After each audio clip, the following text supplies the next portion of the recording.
Hey cuties, welcome back to my channel love is life. Then guys, आप सुन रहे हो क्रेजी लव, क्योंकि मैंने क्रेजी लव अपलोड नहीं किया है। सो गाइस, हम इस एपिसोड को आज हम स्टार्ट करते हैं। सो गाइस, क्रेजी लव के प्रीवियस पार्ट में कुछ ऐसा हुआ था कि जो हमारी आरोही रहती है उसे एक न्यूज़ मिलता है, जो कि उन्हीं की कंपनी के बारे में न्यूज़ चल रहा होता है। तो वो उस कंपनी के बारे में देखने के लिए, मतलब खुद की कंपनी के बारे में थोड़ा न्यूज़ जानने के लिए उस न्यूज़ को देखने लगती है। तो उस न्यूज़ में देखने के बाद हमारी आरोही को पता चलता है कि उनकी कंपनी पूरी तरीके से बर्बाद हो रखी है। मतलब उस कंपनी का हवालियाँ उड़ रखी है, क्योंकि उनका पूरा कंपनी जो है राख के ढेर में पड़ा था, जिसकी वजह से आरोही टोटली शॉक हो गई रहती है। उसे थोड़ा सा डर सा लग रहा होता है कि उनके डैड ने तो ये न्यूज़ नहीं देखा है। तो वो अपने डैड के रूम में बहुत तेज़ी से भागते हुए चली जाती है। अपने डैड के रूम में जाती है तो देखती है कि उनके डैड का रूम अंदर से लॉक है। तो उनको लगता है कि शायद डैड अभी तक सोए हैं, उनको ये न्यूज़ के बारे में पता नहीं चला है। तो वो सोचती है क्यों ना मैं इस न्यूज़ के बारे में अच्छे से पता लगाऊं और अपनी फैक्ट्री में जाकर एक बार चेक करूं। तो ये ऐसे सोच के पहले एक बार उस न्यूज़ को देखती है। न्यूज़ को देखते देखते अपने घर से निकल जाती है।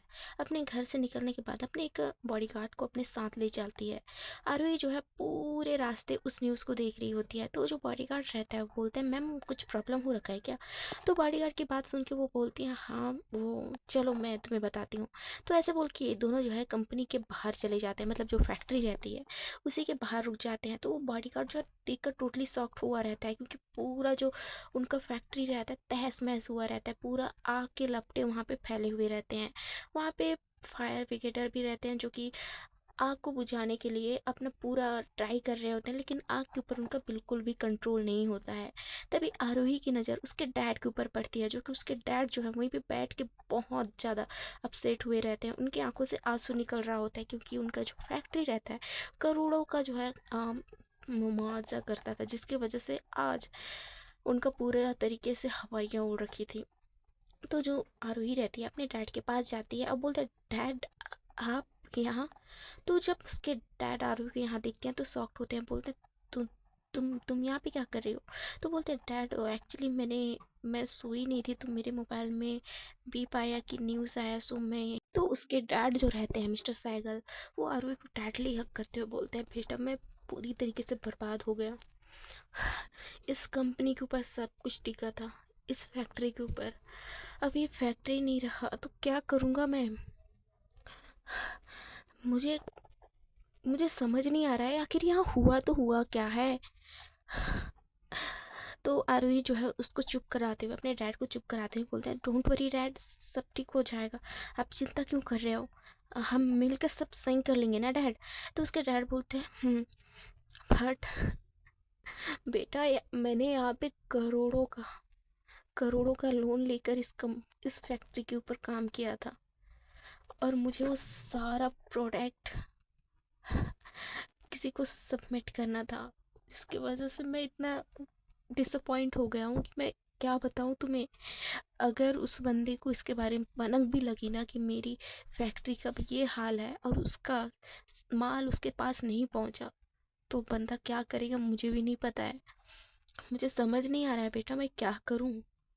तो उसके बात सुन के आरोही भी बहुत ज़्यादा डिसअपॉइंट हुई रहती है, बहुत ज़्यादा वो भी शॉक्ड हुई रहती है। अदिति को भी इधर पता चल जाता है कि आरोही की कंपनी का क्या हाल है। तो वो अपने जो ये रहता है उस बंदे को कॉल करके सारी चीज़ बता देती है और बोलती है कि इसके बारे में डिटेल ऑल डिटेल मुझे पता करके बताओ। तो बंदा बोलता है, ओके मैम, डोंट वरी, मैं जल्दी आपको पता करके बताता हूँ। ऐसे बोल के जो आरजे एमजे जो रहता है वहाँ से चला जाता है उस कंपनी के बाहर। वहाँ पे आरोही और उसके डैड को देखता है और वो बोलता है, समझ सकता हूँ किसी कंपनी अगर इस तरीके से तहस नहस हो तो इंसान अपने कॉन्शियस पे नहीं रहता है, अनकॉन्शियस हो जाता है। ऐसे बोल के वो बंदा जो आर एम जे रहता है वहाँ पे हर चीज़ देखने लगता है, बारीकी से जांचने लगता है। और वहाँ पे जो एक सीसीटीवी कैमरा, मतलब दूर पे एक चाय की केतली वगैरह कुछ रहता है, वहाँ पे सीसीटीवी कैमरा रहता है, वहाँ पे लगा रहता है। तो वहाँ पे वो चेक करने के लिए चला जाता है, लेकिन वो बंदा वहाँ पे नहीं रहता है। तो वो सोचता है अब तो शायद मॉर्निंग में पता चलेगा, तब तक क्या करूँ मैं? आई थिंक मुझे तब तक रुकना चाहिए, क्योंकि हो सकता है अगर वो बंदा इस कैमरे के बारे में उसको पता चला या भनक भी लगा तो वो यहाँ पे ज़रूर आएगा। तो मुझे यहीं पे वेट करना चाहिए। तो वो अपने एक बॉडीगार्ड के पास कॉल करता है, गार्ड्स के पास, और उनको यहीं पे बुलाता है। और वहाँ पे 2-3 गार्ड वहीं पे चाय की चाय की कैफली पे रुक जाते हैं। और जो एमजे रहता है वो फिर से दीदी के पास कॉल करता है, बोलता है कि मैम वो एक्चुअली मैंने यहाँ पे जितना भी मतलब चीज़ थे मैंने देखा, बट मुझे यहाँ पे कुछ भी क्लू नहीं मिला है। आई थिंक वो बंदा कुछ ज़्यादा ही शातिर है, इसलिए यहाँ पे क्लू नहीं छोड़ा। लेकिन कहीं ना कहीं उसने गलती तो किया है। तो आरोही सॉरी अदिति बोलती है, तुम मुझे ठीक से बताओगे या पहेलियाँ बस बुझाते रहोगे? तो वो बंदा सॉरी बोलते हुए बोलता है, मैम एक्चुअली यहाँ पे एक सीसीटीवी कैमरा है, सो ये तो बंद है, लेकिन मॉर्निंग तक वो बंदा आ जाएगा। आई थिंक मुझे लग रहा है कि यहाँ पे कुछ ना कुछ तो क्लू होगा, इसलिए मैंने यहाँ पे कुछ बॉडीगार्ड को यहाँ पे गार्डिंग के लिए रखा है। सो सुबह तक मुझे पता चल जाएगा। तो अदिति बोलती है, तो मेरी बात ध्यान से सुनो, मुझे उन गार्ड के ऊपर ट्रस्ट है, लेकिन गार्ड से ज़्यादा तुम पर ट्रस्ट है। इससे अच्छा है कि तुम वहीं पे रुको। आई बात समझ में? तो बोलता है ओके ओके मैम, मैं यहीं पे हूँ, डोंट वरी, आपको मॉर्निंग में हर एक चीज़ मिल जाएगा, आप चिंता मत करिए। ऐसे बोल के बंदा जो है कॉल कट कर देता है। और इधर अदिति जो है पूरा टेंस हुई रहती है कि आखिर हुआ क्या है, वहाँ पे आरूही कैसी होगी, उसका हाल कैसा हुआ होगा, मुझे पता लगाना चाहिए। ऐसे बोल के वो फिर से उसी बंदे के पास कॉल करती है और बोलती है, आखिर वहाँ पे आरूही और उसके डैड भी हैं क्या? तो वो बंदा बोलता है, यस मैम, यहाँ पे दोनों हैं, दोनों का हालत बहुत ज़्यादा ख़राब है। क्योंकि जो भी था, मुझे खबर पता चला था कि उसके डैड ने करोड़ों का जो है लोन लेकर एक चीज़ पे मतलब काम किया था। अब वो पूरा सामान जो है जलकर राख हो गया है, जिसकी वजह से हो सकता है इनको बहुत ज़्यादा प्रॉब्लम आ सकता है एंड बैंक करप्ट भी हो सकते हैं।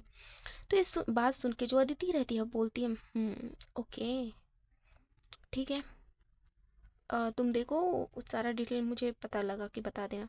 तो वो बंदा बोलता है, ओके मैम। ऐसे बोल के जो आरोही रहती है, सॉरी अदिति रहती है, कॉल कट कर देती है और अपना सर जो है अपने बेड पे टिकाते हुए बोलती है, अदिति यार, मैंने क्या सोचा था और क्या हो गया। आरोही आरोही आरोही आरोही, मैंने ये सब अपने तरीके से प्लान किया था। आखिर ये कौन आया है बंदा जो हम दोनों के बीच इस तरीके से इंटरफेयर कर रहा है? आई डोंट लाइक कि मेरे रिवेंज पे कोई और बंदा आके इंटरफेयर करे। मेरा रिवेंज है तो मुझे ही कंप्लीट करना है। मेरा मिशन कोई और लेना मुझे पसंद नहीं है। अगर कोई दखल अंदाजी भी करे तो मैं उस इंसान को मार डालती हूँ, उसे इस जहाँ से गायब कर देती हूँ।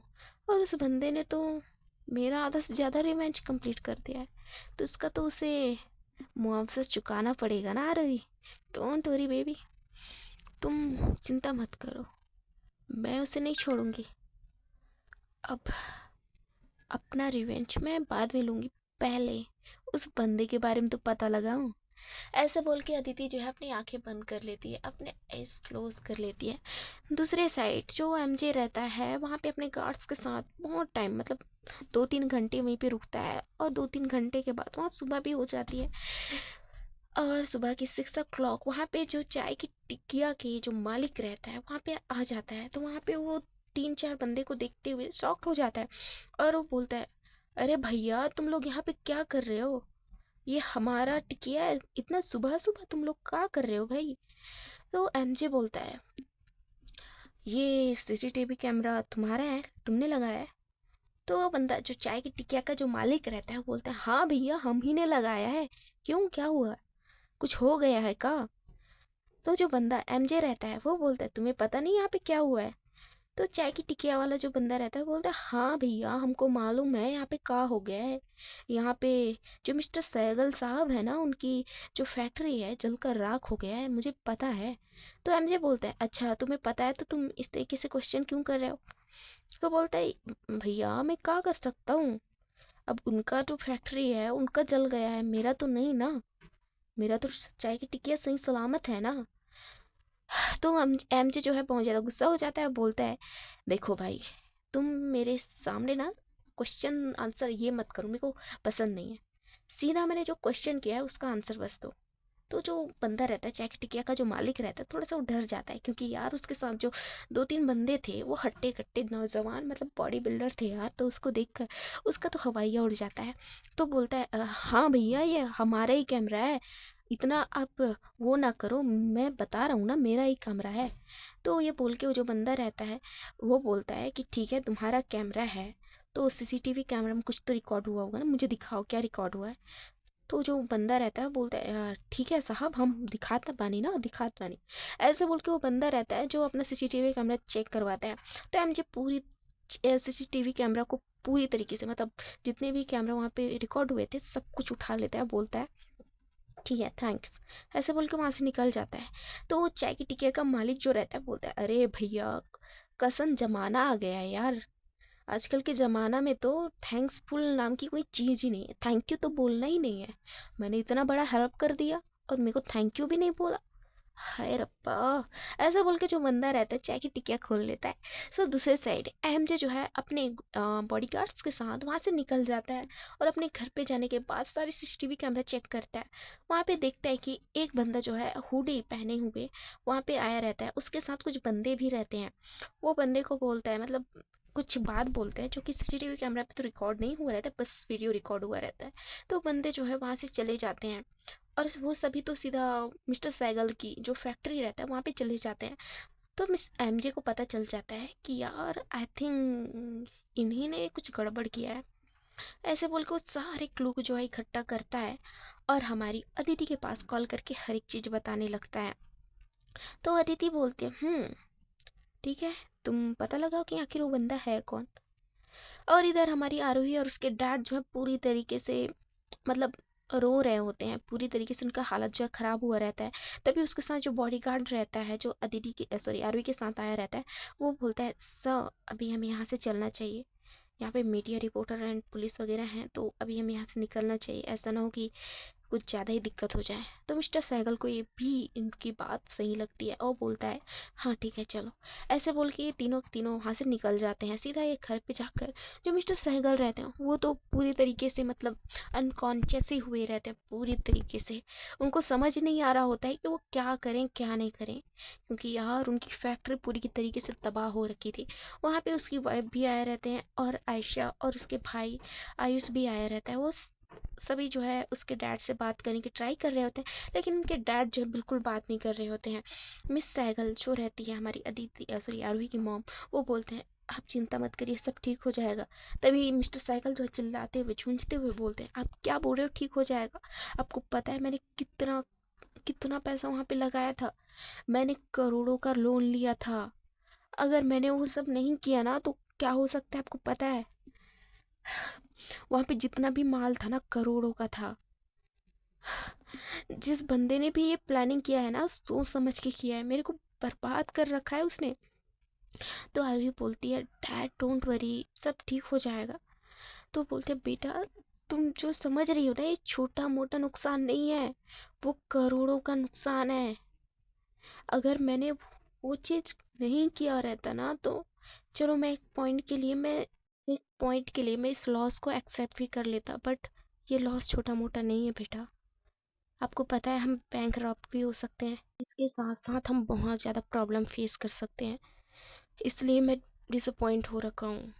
इतना बड़ा चैलेंज कैसे हम एक्सेप्ट कर लें जिस चैलेंज में मुझे पता है कि हम लोग पूरी तरीके से बर्बाद हो सकते हैं, तबाह हो सकते हैं।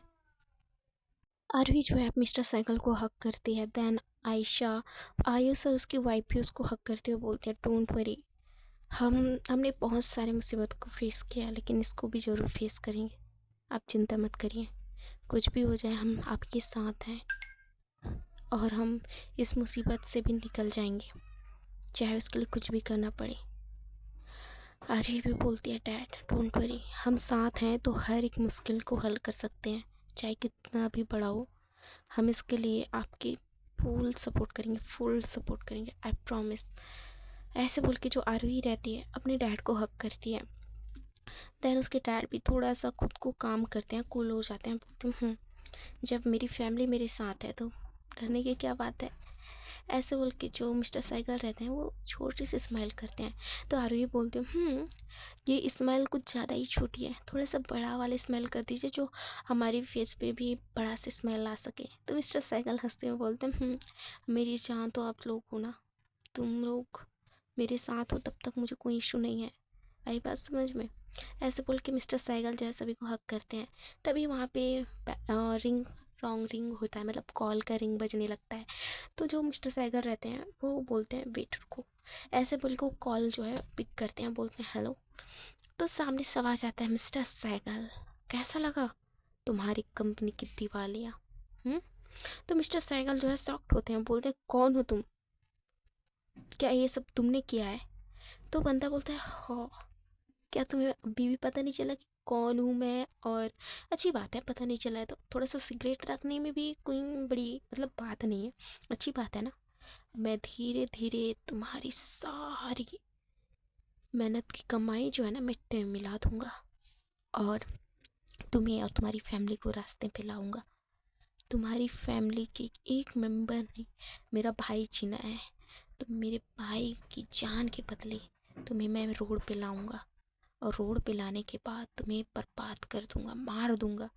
ऐसे बोल के वो बंदा हंसने लगता है।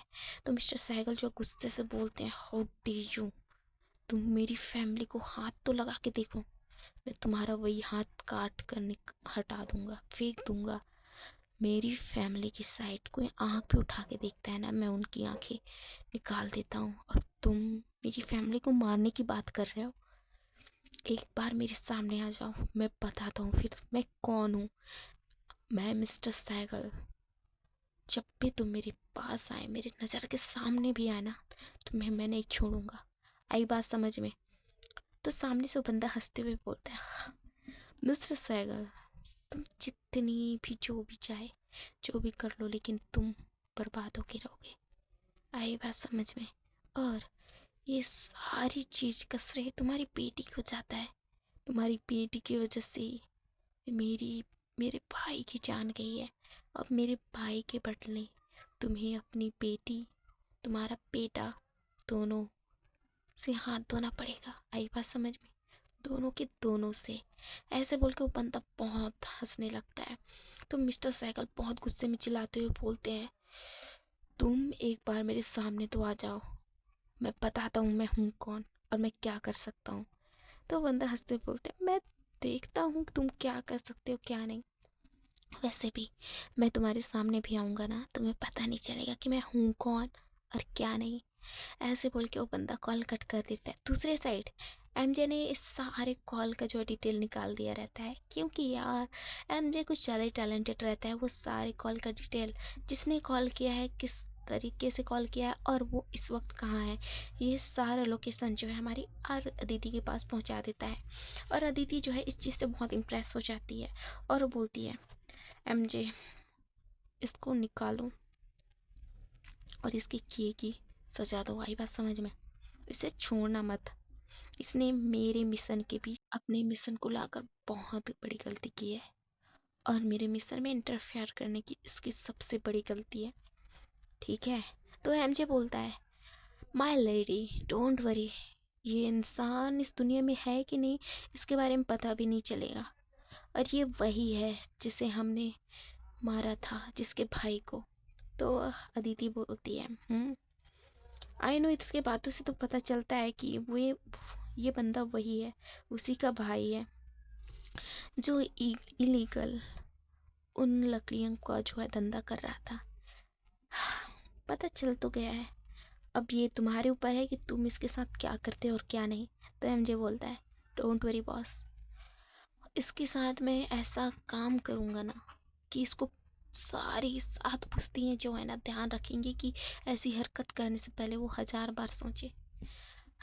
तो अदिति बोलती है ओके चलो ठीक है, जब ये बंदा पकड़ा जाए तो मेरे पास कॉल करना। तो एमजे बोलता है ओके बॉस। ऐसे बोल के वो कॉल कट कर देता है और अपने बंदों के साथ इस बंदे के पीछे लग जाता है। एमजे ने जो प्रॉमिस किया था उसे करीबन 3 आवर्स में उसने कंप्लीट कर दिया। आखिरकार वो बंदा एमजे के पास उसके घुटनों के पास बैठा हुआ था। एमजे उसके पास गन तानते हुए बोलता है क्यों भाई, तुझे कुछ ज़्यादा ही मतलब रिवेंज लेने की वो पड़ी है क्या? तेरे भाई ने गलत काम किया इसलिए उसको मार दिया। अब तुझे इतना क्या चढ़ा था कि जो मेरी बॉस के बीच इंटरफेयर करने लगा यार तू। तुझे अपनी जान की नींद पड़ी है क्या? तो बंदा गुस्से से देखते हुए बोलता है, क्या क्या तूने मेरे भाई को मारा है? तो एमजे हंसते हुए बोलता है, भाई तेरा जान ना मेरे एक उंगली के बीच है। अगर मैं एक उंगली दबा दूँ ना इस गन के, तो पता है ना क्या होगा तेरे साथ। और तू मेरे से ऐसे बात कर रहा है? भाई देखो यार, आजकल इंसान कहाँ से कहाँ पहुँच गए हैं। ऐसे बोल को हंसने लगता है, तभी वहाँ पे एक गाड़ी में किसी की एंट्री हो जाती है। सो हे गाइस, देखते हैं किसी नेक्स्ट एपिसोड में क्या होता है। इसके आगे के एपिसोड मैं नहीं सुनाने वाली, क्योंकि गाइस इधर हमारे साइड थोड़ा सा मौसम बहुत ख़राब है, इसलिए मैं आजकल अप डाउन हो रही हूँ, क्योंकि स्टोरी बनाने में मुझे बहुत दिक्कत हो रहा है। क्योंकि हमारे घर के पास ही थोड़ा सा रास्ते का जो रास्ता जो है ना हमारा पूरा ख़राब हो गया था, तो उसका काम चल रहा है, जिसकी वजह से आवाज़ें जो है मेरे कानों में गूंजती रहती है, जिसकी वजह से स्टोरी बनाने में मुझे बहुत दिक्कत होता है। और सेकंड, बारिश हो रखी है, बारिश के मौसम में आपको पता ही है, बारिश के मौसम में मुझे सच में स्टोरी बनाने का कोई मूड नहीं रहता, इसलिए मैं स्टोरी नहीं बना पाती। सो आज मैंने स्टोरी बनाने थोड़ा सा ट्राई की हूँ। सो स्टोरी आपको कैसी लगी ज़रूर बताइएगा। अब देखते हैं कि स्टोरी में क्या होता है। आखिरकार एमजे उस बंदे का क्या हाल करता है, और क्या हमारी आरूही अपनी इस बड़ी प्रॉब्लम से निकल पाती है या नहीं, कि इसमें भी अदिति हेल्प करती है, ये सब जानना बहुत दिलचस्प होगा। एंड आप स्टोरी में बने रहिए। आपको स्टोरी अच्छी लगी तो प्लीज़ कमेंट करके बताइएगा। स्टोरी के बीच कुछ साउंड आए हैं, उसके लिए दिल से माफ़ी चाहती हूँ गाइस, सॉरी। हाँ, वो एक्चुअली थोड़ा सा मैं बताई तो आप लोग को, इसलिए शायद आ रहा है। और कुछ मैं जो स्टोरी बना रही हूँ आज आउटसाइड बना रही हूँ, मतलब घर से मैं बाहर हूँ, आउटसाइड मीन्स मैं अपने नानी यहाँ हूँ। सो इस वजह से थोड़ा सा हो सकता है। सो प्लीज़ थोड़ा सा मैनेज कर लीजिएगा। Okay then thank you so much, love you all, bye bye.